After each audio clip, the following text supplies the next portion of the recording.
Well, my career began actually in the city of Fitchburg. I had graduated from Springfield College, and there weren't any jobs open at the time. So I had the opportunity, I get to play baseball over in Europe for 4 years. And in my last year there, I had a call from Huck Hannigan, who was hired as the athletic director at St. Bernard's, and he had a teaching job, and he wanted me to coach with him. So I actually started in 1983 at St. Bernard's, coaching baseball and football with Huck as our athletic director. And Huck only stayed 1 year, so I was kind of thrust into the head football job probably before I was ready. And it was a great experience for me. It was a great opportunity. I got to be the head coach for my last 5 years there in both sports. And then in 1989, Doug Crutchfield contacted me, and I applied for the job here. And basically under the same circumstances, a teaching job was available, and I got to coach 2 varsity sports as the head coach, baseball and football. And just have been so fortunate. My entire 36 years have been in the city of Fitchburg at 2 great high schools, and I've been blessed. I've had a great opportunity that I've enjoyed all my time at those 2 schools. Well, I'm asked that a lot, which sport I enjoy the most, because I have coached both baseball and football. And I actually have been a head coach of football a little bit longer, 28 years with football, 20 years with baseball. I always found that they're different, but my favorite sport was the one I was involved with in that season. I love both. I had the opportunity. I played both when I was in high school. I played both when I started at Springfield and had to choose one, and I chose football. They're different. Football, and the reason I had to give up baseball, I decided to give up baseball, was football was a year-round job, and it took a lot of energy, and I just loved everything that went with that, the off-season training and all the things that go with being a head football coach. And when I retired from coaching football and the opportunity came to coach baseball, I jumped at it and was thrilled that I did, because it got me back into coaching, and it got me back coaching at my second sport that I love, which is baseball. So, I think people would probably guess football, and it'd be very close, but they may be correct. But I really have enjoyed doing both. Well, our baseball program has made quite a comeback, and I won't take the credit for it. It really was a group effort, and it starts with our players bought into what we needed to do. And when we started 5 years ago on my second stint, we explained to our players, this is the type of commitment we're going to need. We need you to be all in. We need you to play in the summer. We need you to make sure you do well academically so that you stay eligible. And there was a lot of things that had to happen. And then you add that with some great assistants that we've been fortunate to have. Craig Antossi joined us, and Chad Garner, Chris Monroe, and we just, everything clicked. And it was tough. Our first 2 years, we struggled. And I knew we were making improvements, but it wasn't showing in our wins and losses and our records. And I told our kids, those will take care of themselves. You just keep trusting the process. And then in year 3, we made the districts, and year 4 and 5, we did much better. And I was happy for our kids, because they hung in there, because it wasn't easy for them. They hadn't experienced much winning, and because of their hard work, things turned. And that was, like I said, there were a lot of people involved, and I really don't want to, or should I take the credit for it? We just got a group of people that believed in what we were doing, and I'm glad it's worked out the way it has. The Fitchburg-Leominster game is like no other game that I've ever been involved in.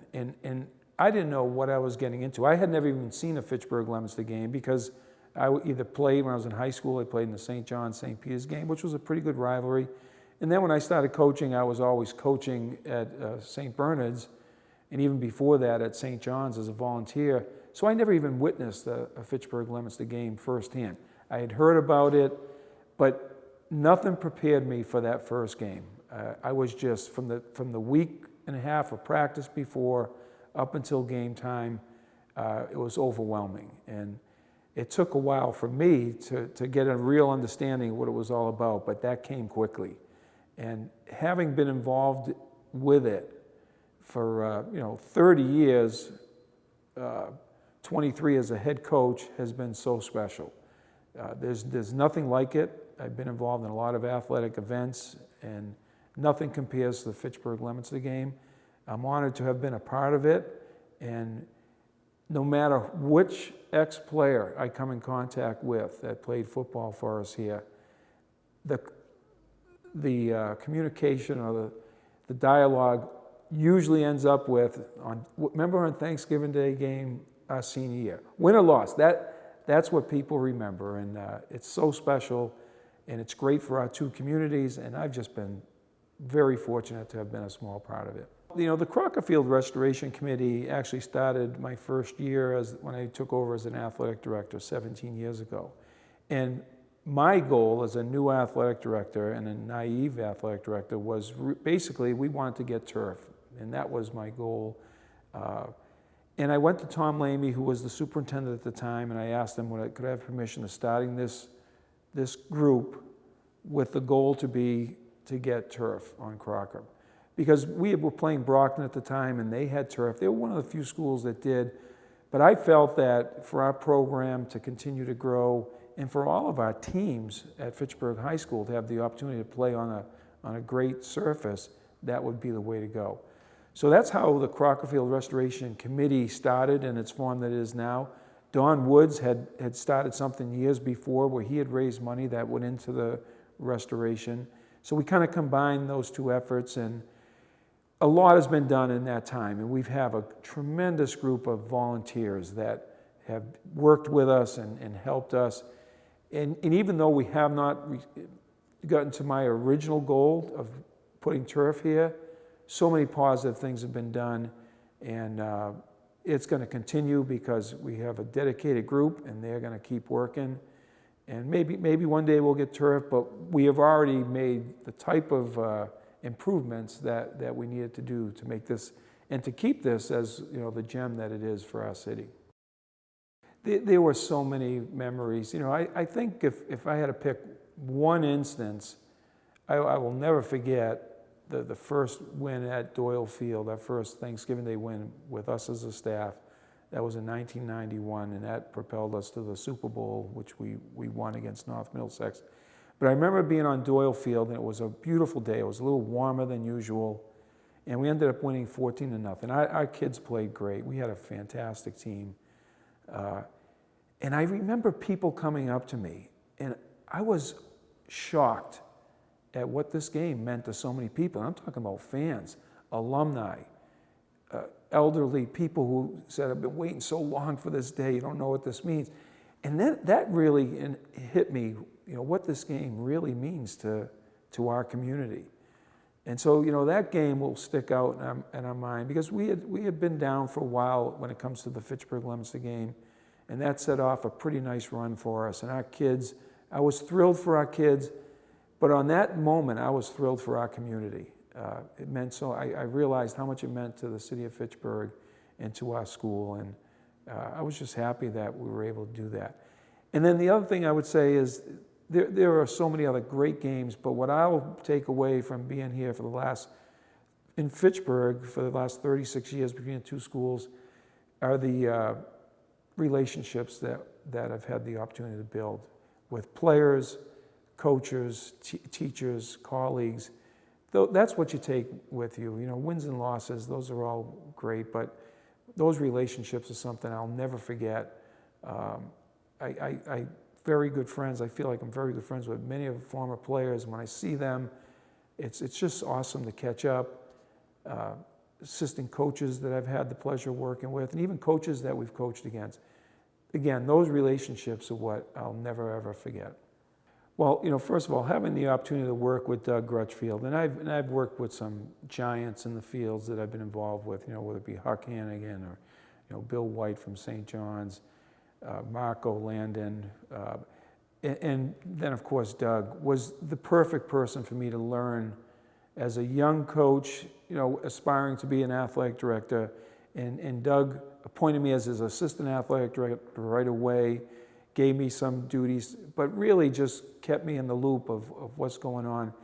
And I remember him always saying, you know, we had it really, really good back then, and I was just amazed at how smooth everything went. And he says, it all has to do with the people above us. You know, back then it was Dr. Fallon and Bernie Welch.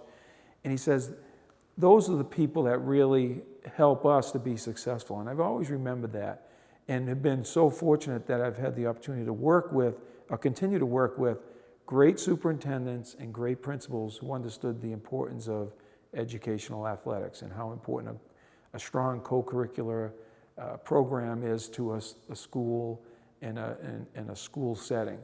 So, and every time we would sit around, I would just try to absorb as much as I can, whether it be Doug telling stories or giving me advice about coaching.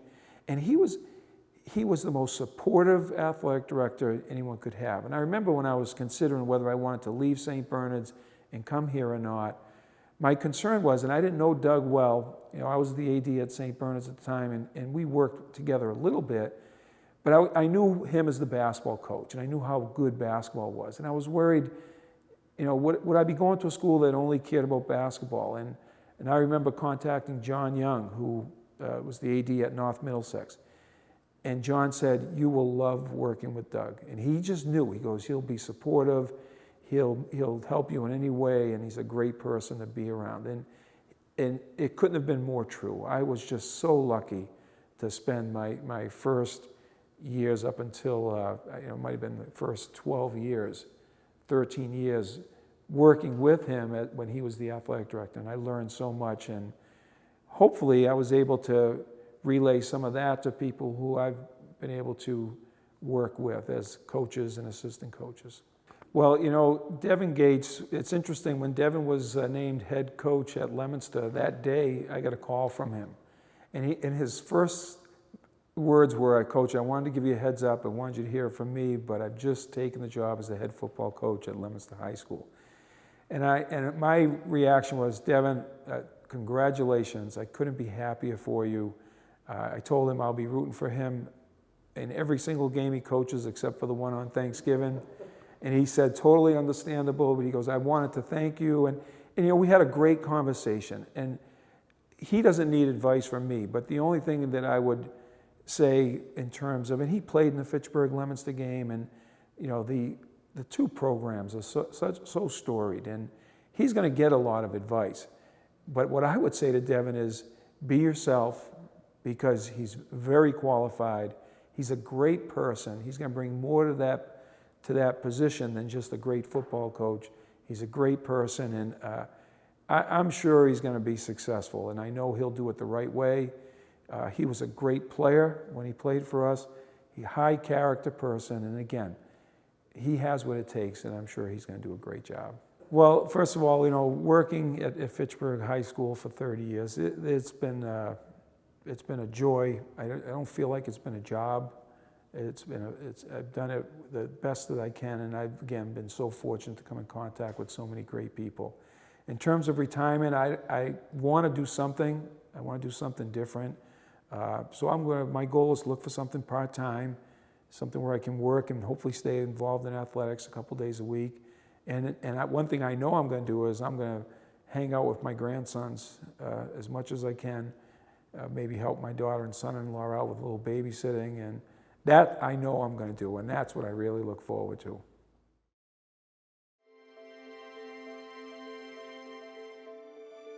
Our next story comes from the regional sports scene.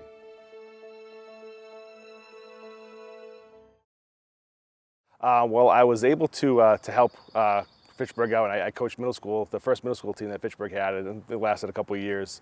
I did that and helped out that program, and then I ended up going to play at Fitchburg State. I was on a year off, so I played at Fitchburg State for Coach Pat Haverty, and after I was done playing there, I went and was the defensive coordinator at North Middlesex for a year. And then from there, I went back to Fitchburg State, finished my career, and then started coaching there. So it was a great run that we had there. We went to 2 conference championship games, so I was there from 2004 to 2006. Then I took a year off and was at Worcester State after that from 2008 to 2011, and then back to Fitchburg State for another good run with Coach Haverty up until so it was 2012 to 2017. And we had a lot of fun there, and then I helped out at Worcester State last year, volunteered, and we had a good season there. So that's kind of been it. I was surprised. I was humbled. I was very excited.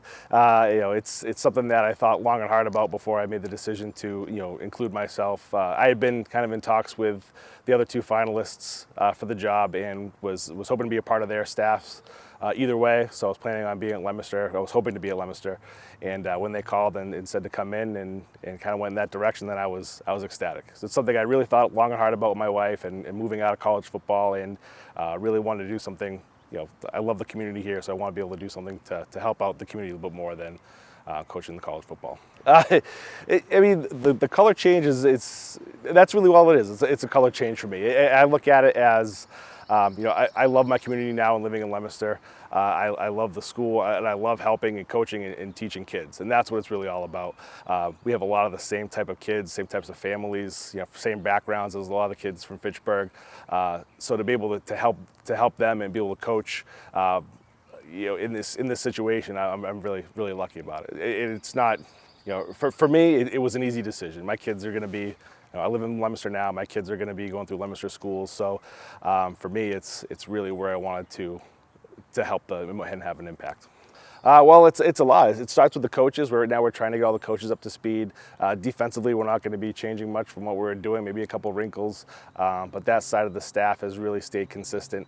But offensively, we have. I don't think the look will be that much different than what Coach Palazzi was doing, but the way that we call things and the way that it's structured is a little bit different. So I think learning the logistics of that and the language of that is going to be different. It's going to be taught to the coaches first, and then we can teach it to the players in August. But that's really what we're doing right now, trying to get the playbook squared away. The kids are in the weight room 3 days a week and working hard on getting better for themselves physically to make it a hard decision for me to see who's playing on Friday nights. That's their job right now. My job is to get the coaching staff prepared. Their job is to make it hard for me to not have them on the field. Well, we're trying the best to put a really exciting product on the field with the players that we have, and I think we have a lot of great athletes to be able to do some different things, at least offensively. I'm talking about now. We have a lot of speed. We have a lot of versatility with our guys, so we can get really creative. We're going to be very well prepared. That's one thing I've always had with our offenses. We're going to, coaches, we're going to watch film and really break down the stuff that we're looking for, the tendencies. We're going to have the kids prepared for that. And defensively, we're going to be playing hard-nosed football. The guys are going to be coming off the ball hard. They're going to be they're going to be swarming to the ball. We're always going to be relentless in our pursuit of excellence on the football field, and we're really going to be committed to the community and making sure that we're going to be a team that the community can be proud of, the school can be proud of, and that the players and their families can be proud of. That's what we're going to strive to do first and foremost. And then I think winning, after that, is kind of as a byproduct of those things. I've been lucky enough to have coached with and for a lot of great programs in the area. I've learned a lot from Pat Haverty in terms of how to build a program, how to implement culture, and how to not compromise on that. Coach Cullen at Worcester State taught me really how to work with your other coaches and give them some freedom. I was really thankful to him for letting me kind of take the reins of the offense. And after being there for a year. And he showed trust in me, and that helped me grow as a coach. So I hope to do that with other coaches that I work with. And then Ray Cosenza was always a model of professionalism, and I really looked up to him as a high school player. And he really kind of instilled the passion of the game in me, and I'm really thankful for that. I always value his opinion and really use him as a barometer of kind of right and wrong in the football world over the years. So it was really important for me to a courtesy to call him and let him know that I was taking the job and no, it's obviously nothing personal. It's all about family, and of course he understood that. He was really happy, and I was happy for that. And I understand that he's going to be rooting for me for all but one, which is understandable. So if I can help any other coaches or players out feel the same way that I did, I'll be extremely happy about that. Well, congratulations. Thank you very much. Much appreciated. A big step for you, and we know it's important to you, and we Thank wish you all the best of luck. Thanks. I'm excited, and go Blue.